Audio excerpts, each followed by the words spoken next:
Christians need to recite the Lord's Prayer? You know what I mean. In churches across America and around the world, quite frankly. On Sunday morning during service, we hear the Lord's Prayer being recited over and over and over, despite the fact that Jesus said that meaningless repetition of any prayer is not what gains favor with God. Meaningless repetition, is that what it has become for us? Well, I think in some cases it's become exactly that. I mean, just consider the fact that a lot of Christians, we don't even know what we're saying when we recite the Lord's Prayer.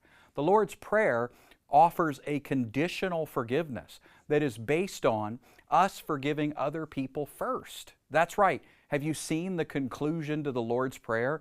I mean, it literally says, Father, forgive us our sins as we forgive those who sin against us. Do you know what that means? It means, God, I want you to take a survey of my life and how I've been forgiving other people, and I want you to measure that and quantify that, and I want you to forgive me to the same degree that I have been forgiving other people. Ouch! Now that is going to leave a mark, right? I mean, if we're only forgiven to the degree that we've shown mercy and grace and forgiveness to other people, then we could never go to heaven as completely forgiven people because we have failed to forgive others perfectly. There's still a bit of bitterness or resentment about this person or that person.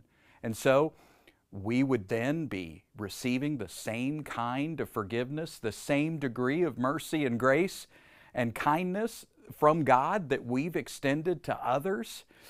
Well, that's not going to cut it. And isn't that the whole point that Jesus is making? I mean, in the Lord's Prayer, we see what's all over the Sermon on the Mount. The Sermon on the Mount is a killer sermon, and the Lord's Prayer is a prayer of death.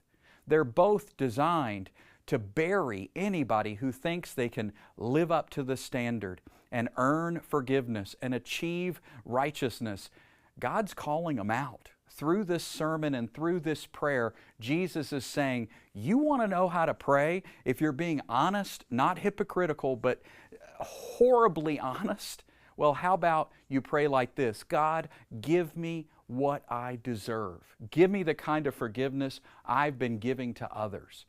And it caused everyone, every single hearer of that prayer, it caused them to walk away with a sense of guilt and condemnation under the law. The Pharisees, they went away mad, mission accomplished. The rich man, you remember him? He went away sad. He was told to sell everything. If you examine the Sermon on the Mount, what you see is Jesus is telling them to amputate body parts. He's telling them to be perfect, exactly like God is perfect. And then He's telling them that they'll be forgiven like they've forgiven others. Hello, that's not the gospel. Ephesians 4:32 and Colossians 3:13 show us what forgiveness can look like today. We forgive others because God has already forgiven us. I'm not even sure this passage in Matthew 6 should be called the Lord's Prayer. I mean, really, the true Lord's Prayer, it seems like it comes up in John. You know, John 17, that they may be one just as we are one.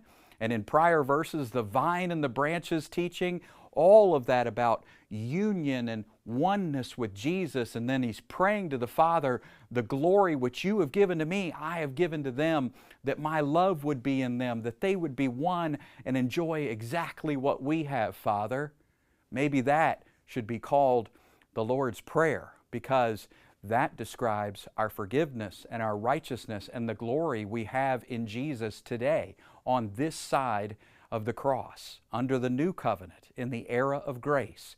The Lord's Prayer, well, the Lord's Prayer was that you would be totally forgiven, totally cleansed, and totally one with Him forever. And that prayer was answered with a resounding yes through the gospel that saved you and secured you and has forgiven you forever.